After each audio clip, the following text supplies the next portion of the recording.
Hey, Scott Wilkinson here with UltimateAVMag.com. I'm in the Genaudio suite in the Venetian talking with Jerry Mahabub, CEO and inventor of the Astound Sound technology, which simulates surround sound with two-channel speakers or headphones. I've heard a demo of this before, and it's quite impressive. Hey, Jerry, how you doing? Good. Give us a brief outline of what we're talking about here. It's a new audio technology that's built primarily to enable professional audio engineers to be able to mix using the new technology. But the biggest value add to the technology, of course, is to the consumer. And what will the consumer expect to experience with an Astound Sound system in their house? Well, there are two value adds we can talk about to the consumer, right? The first one is the technology advantage that they get, where they don't require any special hardware or decoding to get a better than surround sound experience, in my opinion. So the sound is reproduced is in their speaker system, in their sound system at home, and they hear more than just a two-speaker sound field, correct? That's exactly correct. They'll hear actually what rather closely emulates 7,337 speakers in the room. Oh my God, so that's the number of points that you can place sounds.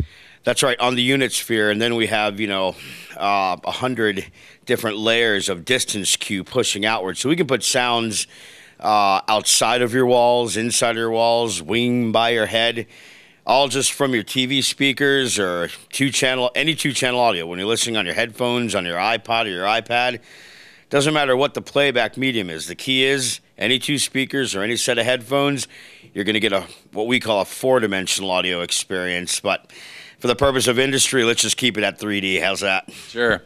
Now, we see on the screen here the plug-in that engineers would use to place sounds in the three-dimensional sound field. We see a sphere here. I guess the green dot is where the listener is. That's right. And then the orange dot represents an object that's emitting sound that you want to place in this field. The sound source. Right, okay. And you can place it anywhere in a 360-degree arc as well as overhead in a hemispherical or even totally spherical. Can you put it below you? You can put it below you, above you, sideways of you, upways, downways, vertical ways, any direction you want in that sphere. As you see, Matt back there is moving the ball around above the head, back, coming back down. Okay, now he's going below the head by a certain area there.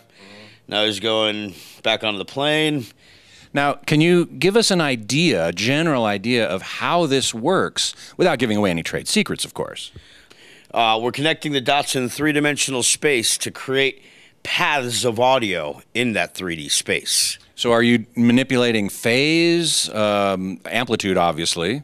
Well, there's a couple different ways to achieve sound localization where we differ from other attempts, quite notable attempts, in my opinion, as well. It's not like these other technologies are meaningless, of course, because we came out of the gate.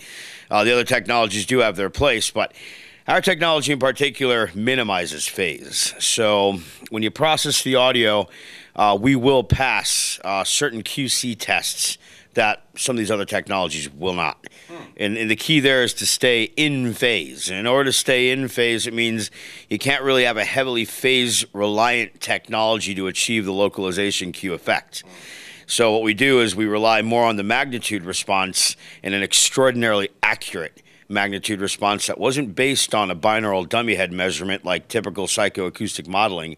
Or what is called head-related transfer functions, or HRTFs. Exactly. Well, I've been sort of renaming the research that I did. Although it's analogous to an HRTF, it's really a head-related brain response. So I prefer to call it, or we can even call it a brain response transfer function, or a BRTF. So if we look at the modeling of this technology, it actually modeled the human brain and the auditory cortex. So it's a much different way of approaching psychoacoustics. Most people are worried about the reflections off the shoulder, how the audio reflects around the inner ear, and how it traverses down, the ear canal, and what does it do at the cochlea and things like this. However, what I told myself back in the day was that's all fine and dandy to look at all those, but it becomes such a complicated mathematical nightmare when you have that many parameters you have to deal with. What really allows us to localize a sound source or hear or interpret sounds in space is our brain. Now, you've conducted brain research even as a teenager, if I'm not mistaken. That's right. I started attending RPI at 13 and was handed the keys to a magnetic resonance imaging laboratory at the age of 16. And that's where I started the brain research, yes. Wow, that's just incredible. Now, when will we expect to see product that incorporates this technology? It depends what you mean by product. We already have product on the market right now for the consumers, for their computers. Oh, that's right. Some software that people can download from your website and check this out for themselves.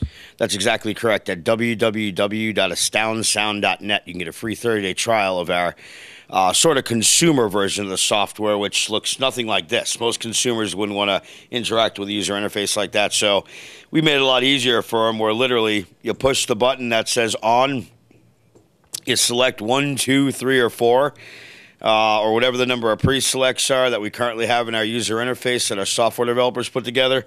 And it's as easy as that. And then when you turn the processing on and off, you can hear the difference between normal stereo and what we call Astound Sound Expanded Audio, hence the name of the software product offering, Astound Sound Expander, which sort of turns your laptop speakers into a much wider surround sound experience, which is great. I think everyone's going to love that, you know? Are we going to see it in consumer products like TVs or AV receivers? That's the reason why we're here at the Consumer Electronics Show, my friend. That's exactly right. Have you been getting good interest from those manufacturers? We have. In fact, we have successfully inked one deal and are currently in the process of inking other deals for integration into consumer electronics. But unfortunately, until those products launch, which we expect will launch by March or April of this year, the first one that is, I cannot disclose the nature of that due to our NDAs with these companies. So, of course, I understand. Well, listen, Jerry, thank you so much for taking the time with us. We really appreciate it. Of course. Thank you so much, Scott. Good to see you, buddy.